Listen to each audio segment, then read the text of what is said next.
ప్రయుక్త రాష్ట్రం నాంది పలికింది ఇక్కడ. తర్వాత చాలా రాష్ట్రాలు వచ్చాయి. అదే సమయంలో దిశ మళ్ళీ 2014 2 రాష్ట్రాలు, తెలుగు రాష్ట్రాలు 2 రాష్ట్రాలుగా ఏర్పడ్డాయి. ఇవన్నీ చూస్తే ఎన్నిసార్లు ఒక పర్మనెంట్ అడ్రస్ లేకుండా మనం ఇబ్బంది పడ్డాము. ఇది ఒక ఆలోచన మాత్రం దిశ. ఈరోజు మనం చూస్తే 10 ఏళ్ళు అయింది. 10 ఏళ్ళు అయితే రాజధాని ఏది అంటే మనం చెప్పుకోలేని పరిస్థితి. అంటే మొన్నటి వరకు మీరు చూసే దిశ 5 ఏళ్ళు అమరావతి అనుకున్నాం, 5 ఏళ్ళు 3 రాజధానుల ముచ్చట వచ్చింది. ఏది రాజధాని అని చెప్పలేక అవమానం పాలయ్యే పరిస్థితికి వచ్చావు దిశ. ఇంకో పక్క దిశ ఈరోజు మీరు చూస్తే మొట్టమొదటిసారిగా 1982లో ఎన్టీ రామారావు గారు తెలుగుదేశం పార్టీ పెట్టి ఈరోజు అనేకమైనటువంటి ఒక విశ్వాసాన్ని కల్పించే కార్యక్రమాలు ఆయన చేశారు. సంక్షేమం, అభివృద్ధి, పాలనా సంస్కరణకు శ్రీకారం చుట్టారు. తెలుగు జాతి అనేది అప్పటికి మదరాసి అని పిలిచే పరిస్థితి నుంచి మొట్టమొదటిసారిగా తెలుగు జాతి ఒకటి ఉందని ప్రపంచానికి చాటి చెప్పిన నాయకుడు నందమూరి తారక రామారావు గారి దిశ. అదే సమయంలో దిశ మనందరం ఒకసారి ఆలోచిస్తే తెలుగు నేలపైన పుట్టినటువంటి పివి నరసింహరావు గారు ఆర్థిక సంస్కరణలు తీసుకొచ్చాడు. ఇప్పుడే మిత్రులు పవన్ కళ్యాణ్ గారు చెప్పినట్టు పింగళ వెంకయ్య గారు మన జాతీయ ఎజెండా రూపకల్పన చేశారు. ఇలాంటి చరిత్ర ఉండే మనం చూస్తే ఇప్పటికి కూడా ఈ రాష్ట్రంలో అనేక ఇబ్బందులు వచ్చి కనీసం ఈరోజు బడ్జెట్ కూడా పెట్టుకోలేక ఆర్థిక ఇబ్బందుల వల్ల మళ్ళీ ఒక 2 నెలలు టైం తీసుకొని పెట్టుకోవాలని ఆలోచించే పరిస్థితికి వచ్చాం. ఇంకో పక్క దిశ పివి నరసింహరావు గారు తీసుకొచ్చిన ఆర్థిక సంస్కరణలు ఈ దేశం యొక్క పెను మార్పులకు నాంది పలికింది. అక్కడి నుంచి పబ్లిక్ ప్రైవేట్ పార్ట్నర్షిప్ వచ్చింది. దీంతో బ్రహ్మాండంగా అభివృద్ధి జరగడమే కాకుండా ఈరోజు వికసిత్ భారత్ 2047 నరేంద్ర మోడీ గారు ఏదైతే మాట్లాడుతున్నారో నాకు ఏమాత్రం అనుమానం లేదు. 2047కి భారతదేశం ప్రపంచంలో మొదటి స్థానంలో కానీ 2వ స్థానంలో కానీ ఉండే అవకాశాలు ఉన్నాయి. అది మన చేతుల్లోనే ఉందని చెప్పి కూడా నేను మీకు తెలియజేస్తున్న దిశ. అధ్యక్ష, దీనికి కారణం మీరు ఒకసారి చూస్తే ఈరోజు ఒక 2 ఎగ్జాంపుల్స్ ఇక్కడ చాలా మంది ఉన్నారు. 25 ఏళ్లకు మునుపు విజన్ 2020 తయారు చేశాం సమైక్య ఆంధ్రప్రదేశ్ కోసం. మీరు కూడా భాగస్వాములు దాంట్లో. ఆ విజన్ 2020 తయారు చేసిన తర్వాత మనం అభివృద్ధి స్టార్ట్ చేశాం. ఆ రోజు ఏ నిధులు అయితే ఉన్నాయో ఆ నిధులనే పెట్టి మనం ముందుకు పోగలిగాం.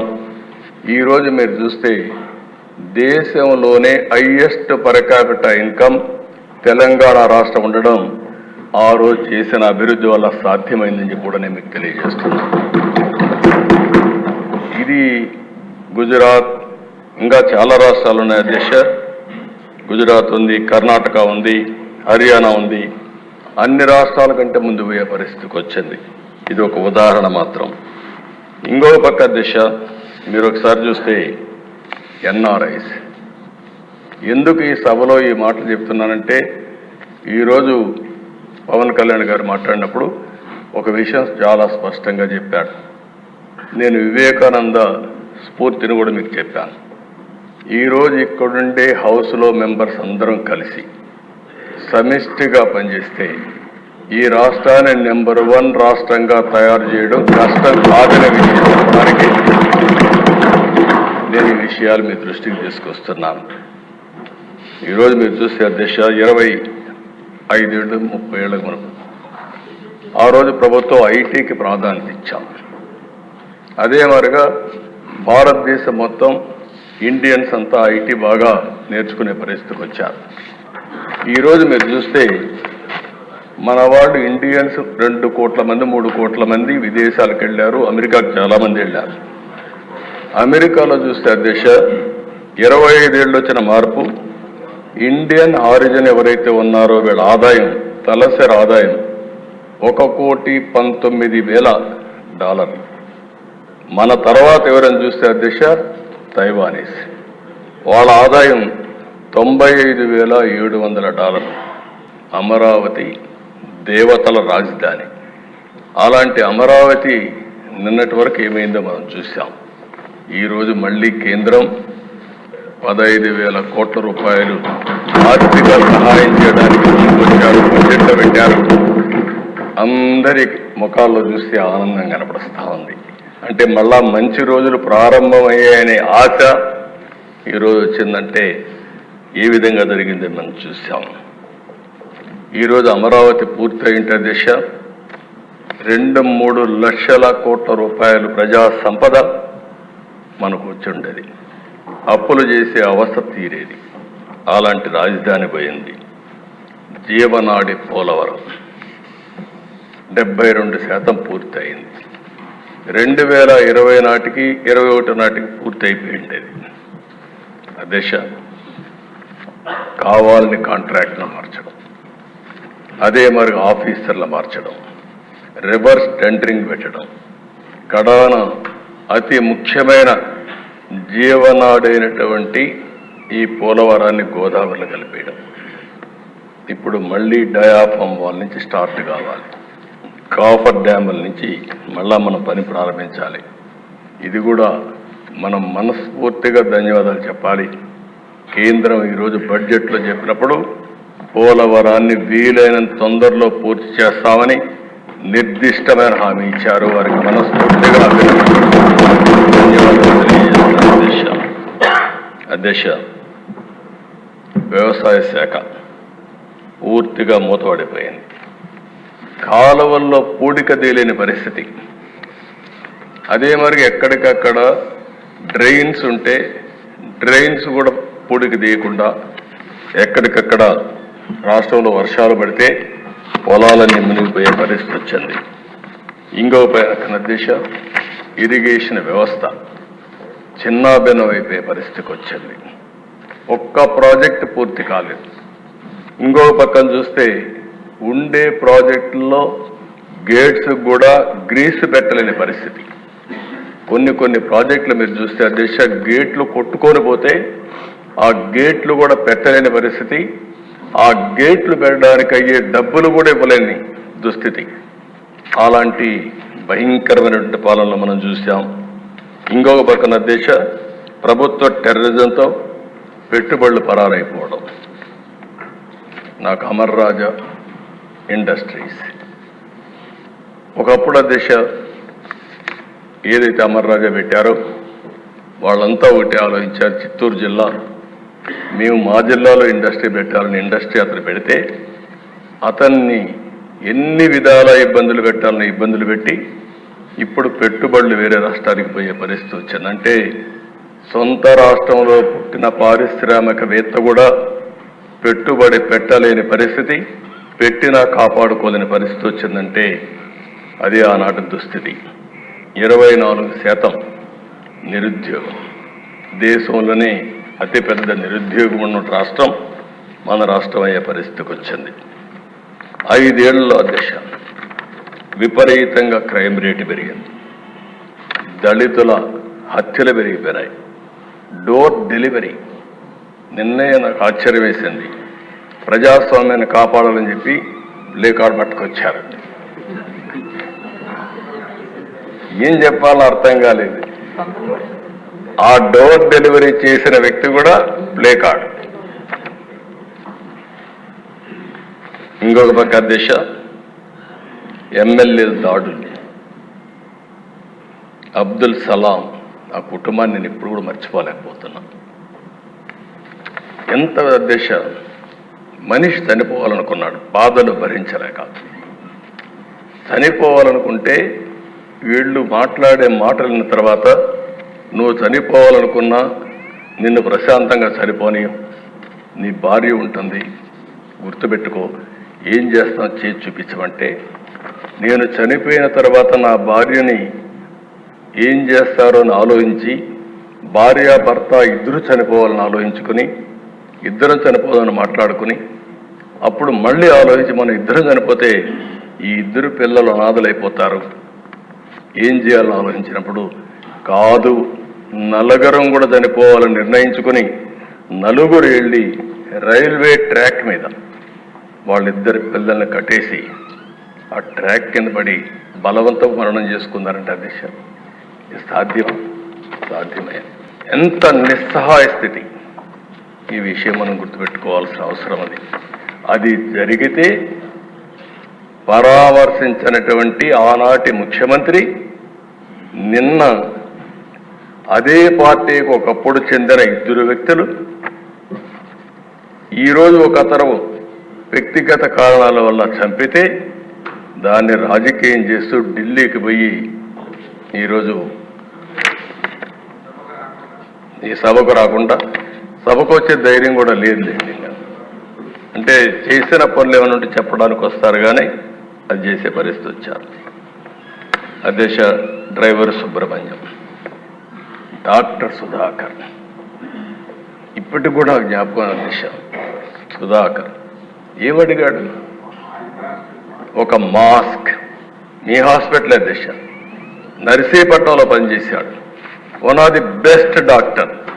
ఒకటే అడిగాడు, నేను ఎంతైనా పనిచేస్తా కానీ కరోనా భయంకరమైన వ్యాధి, ఒకవేళ వస్తే మాకు కూడా ప్రమాదం ఉంటుంది, మాస్క్ ఇవ్వండి, అప్పుడప్పుడు మార్చండి అని ఒక మాస్క్ అడిగిన నేరానికి అహంకారమైన ఈ ప్రభుత్వం వేటాడి పిచ్చివాణి చేసి నడి రోడ్లో చంపేసే పరిస్థితికి వచ్చారు.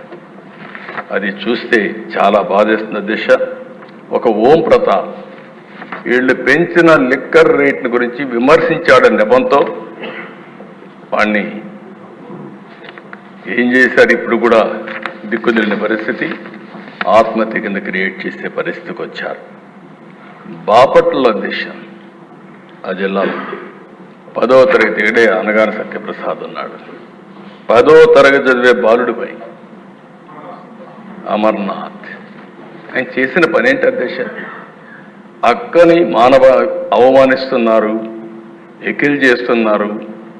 ఆ అమ్మాయి మానసికంగా చాలా బాధపడతా ఉంది అని ఇంటికి వచ్చి చెప్పిన నేరానికి దారిలో పోతా ఉంటే పెట్రోల్ పోసి తగలబెడితే పెట్రోల్ వేసి తగలబెట్టిన వాళ్ళకి రక్షణ ఇచ్చే పరిస్థితి వచ్చారు తప్ప ఆ కుటుంబాన్ని కాపాడే పరిస్థితి లేకుండా పోయింది.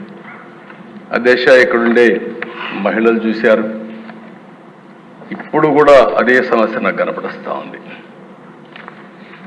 నేను ఆ రోజు ఇదే కుర్చీలో చెప్పాను అధ్యక్ష, మీకు జ్ఞాపకం ఉంటుంది. ఎన్ని విధాలుగా సోషల్ మీడియాలో పోస్టింగ్స్ పెట్టారు, ఎన్ని విధాల అవమానం చేశారు, ఇప్పటికి కూడా ఎన్ని విధాల అవమానం చేస్తున్నారు. కడాన అధ్యక్ష ఒక రాజకీయ నాయకులపైన కానీ ఎమ్మెల్యేలుగా ఉండే వ్యక్తులపైన కడాన అధ్యక్ష ఎన్నిసార్లు పవన్ కళ్యాణ్ గారిని వ్యక్తిగతంగా విమర్శించారంటే మామూలుగా విమర్శించడం కాదు, ఫ్యామిలీ పరంగా విమర్శించడం, ఇలాంటివి చూసినప్పుడు చాలా బాధేస్తుంది అధ్యక్ష. ఈరోజు కుటుంబ సభ్యులపైన నీచంగా మాట్లాడడం, ఇంకో పక్కన ఆ రాతలైతే భరించరాని రాతలు. మనం అందరం మనుషులం అధ్యక్ష. ఎప్పుడైనా సరే ఓసారి ఇష్టానుసారంగా ఇలాంటి వచ్చినప్పుడు ఓసారి మనసు చాలా చివుక్కుమంటుంది, చాలా బాధ కలుగుతుంది. అలాంటి జరిగే పరిస్థితి వచ్చింది.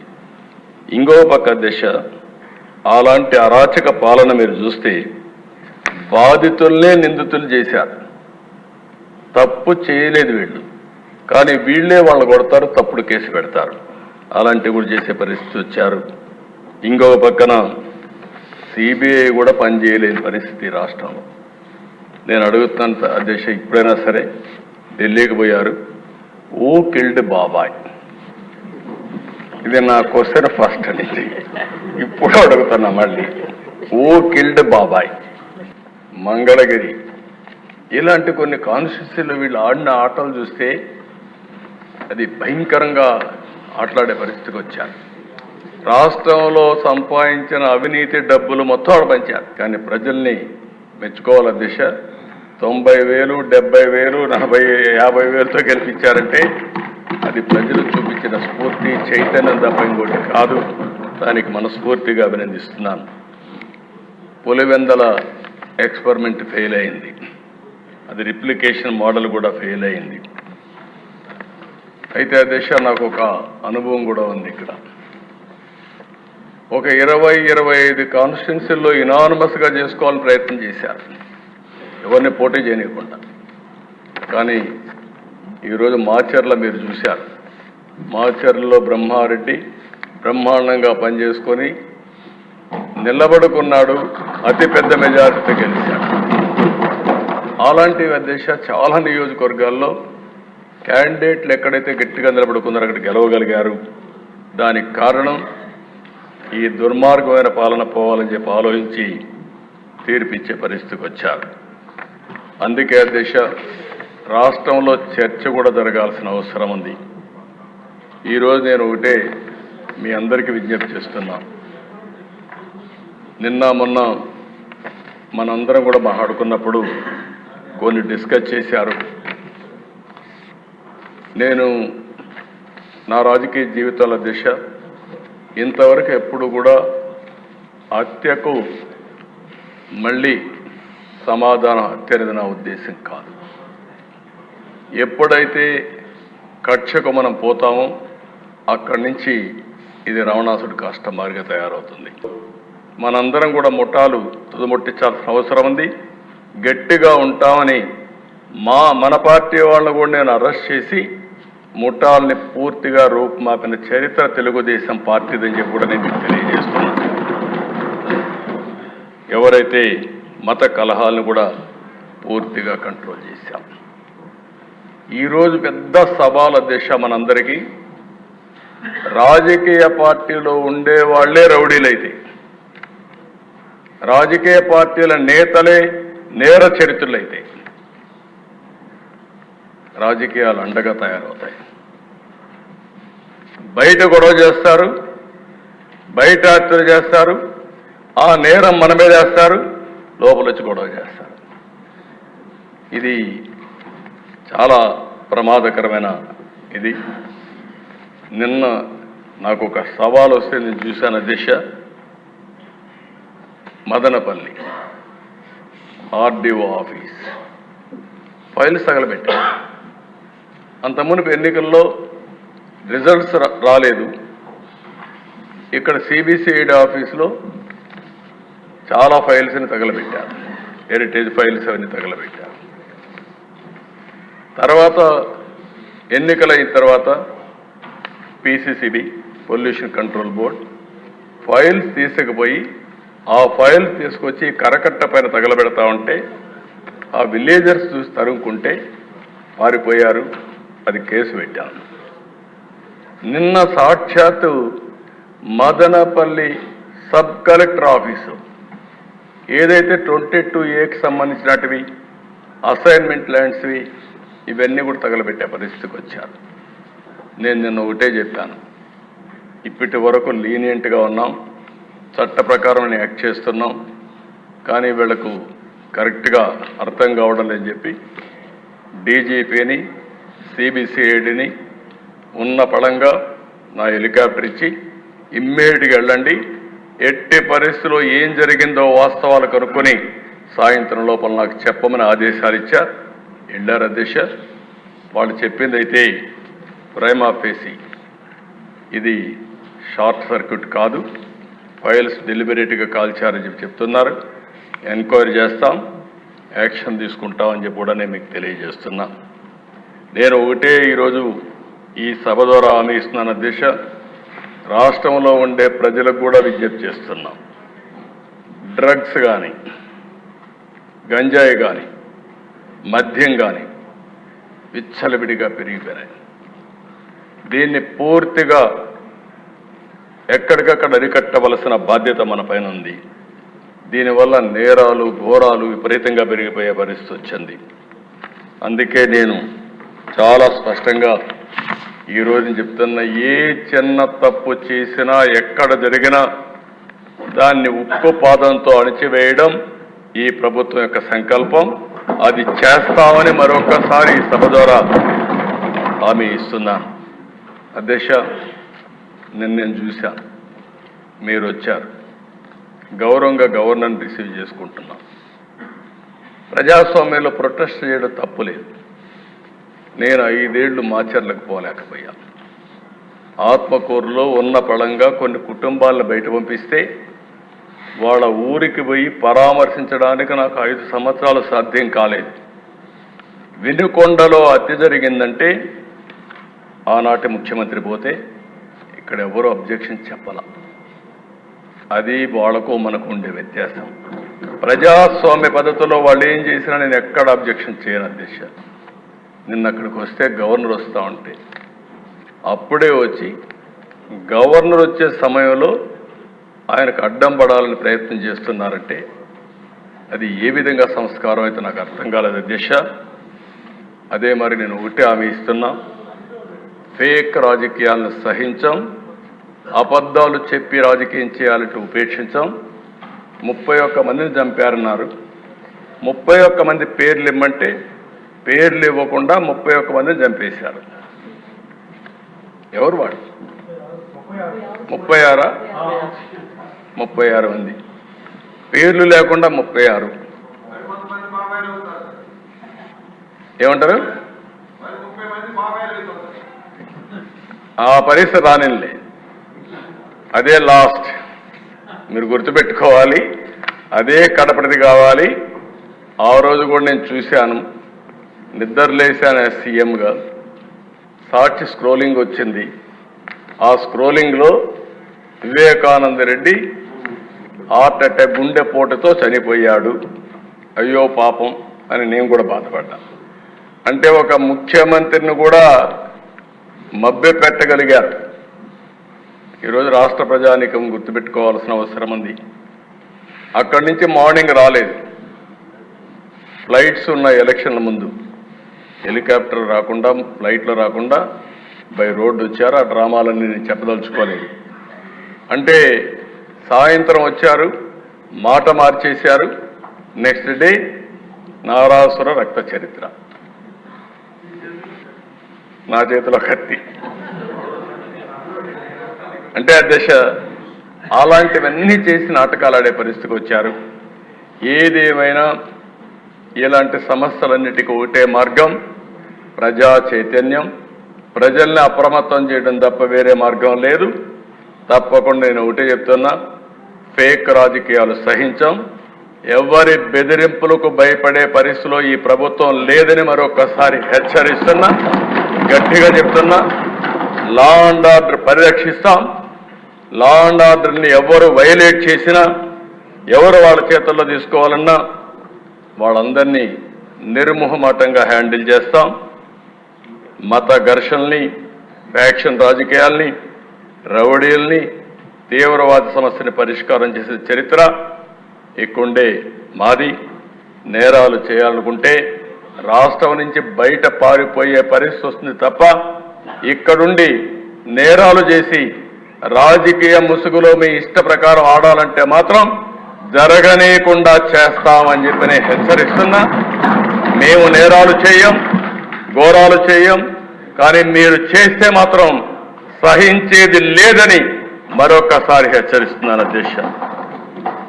ఒక పక్కన లా అండ్ ఆర్డర్ కాపాడాలి, అది మన బాధ్యత.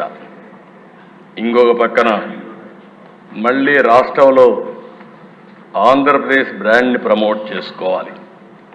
2014 తర్వాత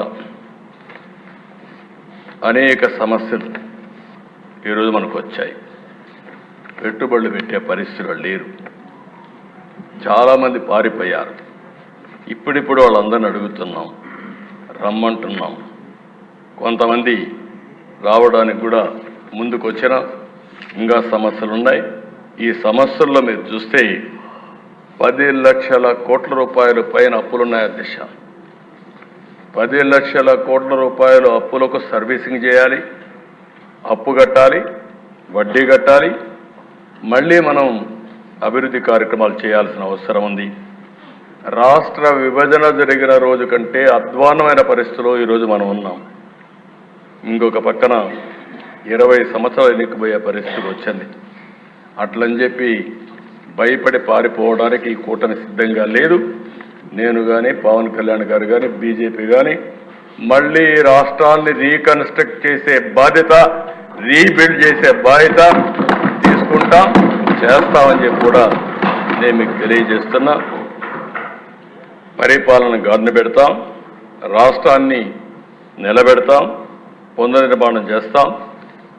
ఈరోజు ఒక్కొక్క ఇటుగా పేర్చుకుంటూ వస్తాం. ఏదైతే ప్రజలు మన మీద యాస్పిరేషన్స్ పెట్టుకున్నారో, భారీ ఆశలు పెట్టుకున్నారో, ఆశల్ని ఆకాంక్షల్ని నెరవేర్చే బాధ్యత తీసుకుంటాం. అదే మాదిరిగా అధ్యక్ష, ఈరోజు మేము చూస్తే నేను ఇంత మునిపే పవన్ కళ్యాణ్ గారు కూడా ఒక మాట చెప్పారు, చాలా మంచి మాట కూడా.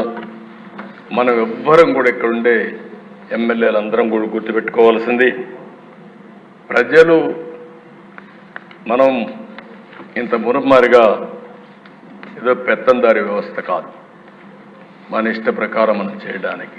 నేను అందుకనే మా వాళ్ళని చాలా స్పష్టంగా అడుగుతున్నా, హెలికాప్టర్ పైన పోతుంది, రోడ్డు అంతా బంద్ అంటే చెట్లు నరికేయడం, అంటే పైన పోయి హెలికాప్టర్ కూడా చెట్లు అడ్డం వచ్చాయి. ఆ దిశ చాలా జరిగాయి. ఏదేమైనా ఈ రాష్ట్రంలో మళ్ళీ మనం గుర్తుపెట్టుకోవాల్సింది, సహజ వనరులు ఎక్కువ ఉండే రాష్ట్రం ఆంధ్రప్రదేశ్ రాష్ట్రం. సమర్థులైన ప్రజానీకం ఉండే రాష్ట్రమే రాష్ట్రం. అదృష్టమో దురదృష్టమో తెలియదు కానీ ఈ రాష్ట్రంలో మాత్రం మనం ఏమీ చేయలేకపోతున్నాం. రాష్ట్రం బయట పోతే మాత్రం మనకు తిరుగులేదు. ఏ జిల్లాకు, ఏ రాష్ట్రానికి పోయినా మన వాళ్ళే ఉంటారు, ఏ దేశానికి పోయినా మన వాళ్ళే ఉంటారు. అదే నా ఆలోచన. మళ్ళీ తిరిగి అలాంటి పరిస్థితి ఈ రాష్ట్రం రావాలి. ఈ రాష్ట్రంలో ఉండే ప్రజానీకం ఒక సమర్థవంతమైన ప్రజానీకంగా మనం చేసుకోవాల్సిన అవసరం ఉంది. 974 కిలోమీటర్ల తీర ప్రాంతం ఉంది. ఎవ్వరికీ లేని అదృష్టం ఇది. పోర్ట్లు, ఎయిర్పోర్ట్లు నిర్మాణం చేసుకోవాలి, పోర్ట్ లెడ్ ఎకానమీకి ముందుకు పోవాలి, లాజిస్టిక్స్ హబ్గా చేసుకోవాల్సిన అవసరం ఉంది. అయితే ఆ దిశ రాత్రికి రాత్రే ఇవన్నీ అయిపోతాయని నేను చెప్పలేను, కానీ కష్టపడితే అసాధ్యం కాదు. ఈరోజు దిశ మొట్టమొదటిసారిగా మా కూటమి, నేను కానీ పవన్ కళ్యాణ్ గారు కానీ బీజేపీ లీడర్స్ కానీ ఢిల్లీకి పోయినప్పుడు చాలా స్పష్టంగా రిక్వెస్ట్ చేశాం. అందుకే మొట్టమొదటిసారిగా 5 సంవత్సరాల తర్వాత మీరు చూస్తే కేంద్ర బడ్జెట్లో ఆంధ్రప్రదేశ్ రాష్ట్రానికి తగిన గుర్తింపు వచ్చింది. దీంతో ఒక నమ్మకం పెరిగే పరిస్థితికి వచ్చింది. అమరావతి క్యాపిటల్కి special finance support, multilateral development agency ద్వారా దగ్గర ఒక 15,000 కోట్ల రూపాయలు ఇవ్వడానికి కేంద్రం ప్రతిపాదన పెట్టింది. ఈరోజే బడ్జెట్లో కూడా ఫైనాన్స్ మినిస్టర్ గారు చాలా స్పష్టంగా చెప్పారు. రెండవ దిశ పోలవరం. ఏదైతే ఈ దుస్థితికి కారణం ఇప్పుడిప్పుడే రిపోర్ట్ కూడా ఇచ్చారు. ఆ రిపోర్ట్ ప్రకారం ప్యారలల్ డయాఫామ్ వాల్ కట్టాలని, దాన్ని రిపేర్లు చేస్తే కుదరదని చెప్పి ఇచ్చారు. అది కూడా పూర్తి చేస్తే వీలైనంత తొందరలో మేము పూర్తి చేస్తాం పోలవరం అని కేంద్రం ముందుకు వచ్చింది. దీనికి మనస్ఫూర్తిగా ధన్యవాదాలు తెలియజేసుకుంటున్నా. ఇంకొక పక్కన దిశ ఏదైతే ఈరోజు additional funds for industrial development, essential infrastructure will be provide for water, power, railways, roads, ఇవన్నీ ఇవ్వడానికి ఒకటి కొప్పర్తి కడప జిల్లా, రెండోది ఓర్వకల్ కర్నూలు, ఈ రెండుకి కూడా కేంద్రం ముందుకు వచ్చారు. ఇది శుభ పరిణామం. దీనికి మనస్ఫూర్తిగా అభినందిస్తున్నాను. ఇంకొక పక్క అధ్యక్ష, ఏదైతే గ్రాంట్స్ బ్యాక్వర్డ్ డిస్ట్రిక్ట్స్, రాయలసీమ 4 జిల్లాలు, ఉత్తరాంధ్ర 3 జిల్లాలు, ప్రకాశం జిల్లా 1, మొత్తం ఫస్ట్ టైం ప్రకాశం జిల్లా కూడా అడిగా. ప్రకాశం జిల్లా కూడా ముందుకు వచ్చారు. ప్రకాశం జిల్లా దాంట్లో ఇంక్లూడ్ చేశారు. We are very happy. ఎందుకంటే ప్రకాశం జిల్లా బ్యాక్వర్డ్ ఏరియా మొత్తం, అలాంటి జిల్లాకు అన్యాయం జరుగుతున్న ఉద్దేశంతో గట్టిగా అడిగితే ఇది కూడా యాడ్ చేశారు. ఈ 8 జిల్లాలకు కూడా ఆర్థిక సహాయం చేస్తామని ముందుకు వచ్చారు. దానికి కూడా మనస్ఫూర్తిగా మనం అడిగిన డిమాండ్స్ ఉన్నాయి, అవన్నీ వర్కౌట్ చేస్తాం. ఇది కూడా మనం ముందుకు తీసుకెళ్తాం. ఇది కాకుండా ఎకనామిక్ గ్రోత్కి మన దగ్గర డబ్బులు లేవు. దీనికి క్యాపిటల్ ఎక్స్పెండిచర్ కింద, ఇన్వెస్ట్మెంట్ కింద కేంద్రాన్ని ఆర్థిక సహాయం అడిగాం. దానికి కూడా ముందుకు వచ్చారు అధ్యక్ష. దానికి కూడా మనస్ఫూర్తిగా ఈ సభ ద్వారా కేంద్రానికి ధన్యవాదాలు, కృతజ్ఞతలు తెలియజేస్తున్నాను. బిగినింగ్ మాత్రం వెంటిలేటర్ పై నుండి ఆంధ్రప్రదేశ్ రాష్ట్ర ఆర్థిక వ్యవస్థకి ఇప్పుడు ఆక్సిజన్ ఇచ్చారు. ఇది ఆక్సిజన్ మాత్రమే, ఇది ప్రారంభం మాత్రమే. ఇక్కడి నుంచి మనం కూడా కష్టపడాలి, కేంద్రం సహకరించాలి. ఈ రెండో తీసుకొని మనం ముందుకు పోవాల్సిన అవసరం ఉంది. అదే మరిగా దేశ ఈరోజు మీరు చూస్తే కేంద్రం కూడా ఒక బడ్జెట్ పెట్టారు, చాలా పాజిటివ్గా ఒక ప్రోగ్రెసివ్ పాలసీ తీసుకొచ్చారు. వికసిత్ భారత్ 2047 ఒక నిర్దిష్టమైన లక్ష్యాలతో ముందుకు పోతున్నారు. తప్పకుండా నరేంద్ర మోడీ గారి నాయకత్వంలో ఈ దేశం ప్రపంచంలోనే ఒక అగ్రదేశంగా తయారవుతున్న దాంట్లో అనుమానం లేదు. అదే సమయంలో మనకు కూడా ఒక నిర్దిష్టమైన ఆలోచన, పేదరికం లేని సమాజం, అదే మరి ఆర్థిక అసమానతలు తగ్గించే వ్యవస్థ రావాలని మనస్ఫూర్తి కోరుకుంటున్నాం. జీరో పావర్టీ ఈజ్ అవర్ స్లోగన్గా ఉండాలి. మీరు కూడా మీ నియోజకవర్గాలన్నీ పోటీ పడాలి. ఏ నియోజకవర్గం ఎప్పుడైతే జీరో పావర్టీ నియోజకవర్గంగా, జీరో పావర్టీ జిల్లాగా, జీరో పావర్టీ రాష్ట్రంగా తయారు చేయడం మనందరి ధ్యేయం కావాల్సిన అవసరం ఉంది. నా ఆలోచన ఒకటి పేదరికం లేని సమాజం, 2 తెలుగు జాతి ప్రపంచంలోనే నెంబర్ 1 జాతిగా ఉండాలనేది నా ఆకాంక్ష. దీనికోసం 24 గంటలు పనిచేస్తాం. ఈరోజు గవర్నర్స్ అడ్రస్ మళ్ళీ ఒకసారి మనస్ఫూర్తిగా ధన్యవాదాలు తెలియజేసుకుంటూ, అయితే తొందరలోనే ఒక బడ్జెట్ ప్రవేశపెడతాం. దాంట్లో మీ అందరికీ క్లారిటీ ఇస్తాం, రాష్ట్ర ప్రజలందరికీ క్లారిటీ ఇస్తాం. ఏ విధంగా అభివృద్ధి చేస్తామో, మనకుండే వనరులు ఏమున్నాయి, ఇబ్బందులు ఏమున్నాయి, అన్ని విషయాలు చెప్తాం. అంతేకాకుండా సూపర్ 6 కూడా చెప్పాం. ఆ సూపర్ 6 ఏదైతే మేము చెప్పామో తప్పకుండా అమలు చేయడానికి ముందుకు పోతామని మరొకసారి హామీ ఇస్తున్నాం. ఇప్పటికే 40 రోజులైంది. 40 రోజుల్లో మీరు చూస్తే అధ్యక్ష, మొదటి సంతకం 5 సంతకాల పైన పెట్టాను. ఒకటి మెగా డిఎస్సి ఏదైతే 16,350 ఉద్యోగాలకు సంతకం పెట్టాం, ప్రాసెస్ స్టార్ట్ అయింది. వీలైన తొందరలో ఒక పద్ధతి ప్రకారం అది పూర్తి చేసే బాధ్యత ఈ ప్రభుత్వాన్ని. అదే మరి పెన్షన్స్ ఏమాత్రం ఒక్క నిమిషం ఆలోచించకుండా 4,000 రూపాయలు, 3,000 రూపాయలు ఉండే పింఛన్ 4,000 రూపాయలు. ఎవరైతే ఫిజికల్లీ ఛాలెంజ్డ్ ఉన్నారో వాళ్ళందరికీ 3,000 నుంచి 6,000 రూపాయలు. అదే మరి ఒకేసారి ప్రతి ఒక్క ఇంటికి అసాధ్యమన్నారు సచివాలయ సిబ్బంది, పని చేయలేరని చెప్పారు. కానీ ఇది సాధ్యమని నిరూపించి ఒకే రోజు పెన్షన్లు ఇచ్చిన ఘనత కూడా ఈ ఎన్డీఏ ప్రభుత్వాన్ని. అది కూడా పూర్తి చేశాం. ఇంకొక పక్కన అధ్యక్ష, అన్నా క్యాంటీన్ 5 రూపాయలకే అన్నం పెట్టే కార్యక్రమం ఆగస్టు 15 నుంచి కనీసం 100 క్యాంటీన్లో ప్రారంభమవుతుంది. మిగిలినటన్ని కూడా మళ్ళీ రోల్అవుట్ చేస్తాం. ఇదే కాకుండా అధ్యక్ష, స్కిల్ సెన్సస్ దేశంలో ఎక్కడా చేయని విధంగా ఒకరోజు నేను పవన్ కళ్యాణ్ గారు ఒక మీటింగ్కి వెళ్తున్నాను. ఆ రోజు మాటల్లో వచ్చినప్పుడు వారు ఒక మాట అన్నారు, ఎందుకు మనం స్కిల్ సెన్సస్ చేయకూడదని అడిగారు. నేను ఇమ్మీడియట్గా ఆయన చెప్పంగానే is a very good idea, ఇప్పుడే అనౌన్స్ చేస్తానని ఆ మీటింగ్లో అనౌన్స్ చేశాను. అక్కడి నుంచి స్కిల్ సెన్సస్ కూడా సంతకం పెట్టాం. ఇవేవైతే 5 సంతకాలు పెట్టామో ఆ 5 ల్యాండ్ టైటిలింగ్ యాక్ట్, ఇది భయంకరమైన యాక్ట్. ఈరోజు రేపు మీరు చర్చిస్తారు, ఈరోజు ఇంట్రడ్యూస్ చేశారు, రేపు చర్చ చేస్తారు. ఒక దుర్మార్గుడు అధికారంలోకి వస్తే ప్రజల ఆస్తులకు కూడా ఏ విధంగా రక్షణ ఉండదో ఈ ల్యాండ్ టైటిలింగ్ యాక్ట్ అనేది ఒక ఉదాహరణ. ప్రజల్లో ఆ అపోహలు వచ్చే పరిస్థితికి వచ్చింది. ఇవన్నీ కూడా ఒక సుపరిపాలనకు మారు పేరుగా ఈ ఎన్డీఏ గవర్నమెంట్ ఉండాలని రాష్ట్రంలో నేను మనస్ఫూర్తిగా కోరుకుంటూ కష్టాలున్నాయి, ఇబ్బందులున్నాయి. ఒకే రోజు మేము మొత్తం తీరుస్తాం చెప్పలేం, కానీ కష్టపడే ధైర్యం ఉంది. ఈ రాష్ట్రం కోసం పాటుపడే నాయకత్వం నేను కానీ, జనసేన నాయకుడు పవన్ కళ్యాణ్ గారు కానీ, బీజేపీ కానీ పనిచేసి మీరు చూపించిన అభిమానానికి తిరిగి మీ రుణం తీర్చుకుంటామని మరొక్కసారి ప్రజలకు అందరికీ హామీ ఇస్తూ మరొక్కసారి గవర్నర్కి పూర్తిగా మనస్ఫూర్తిగా ధన్యవాదాలు తెలియజేస్తున్నాను.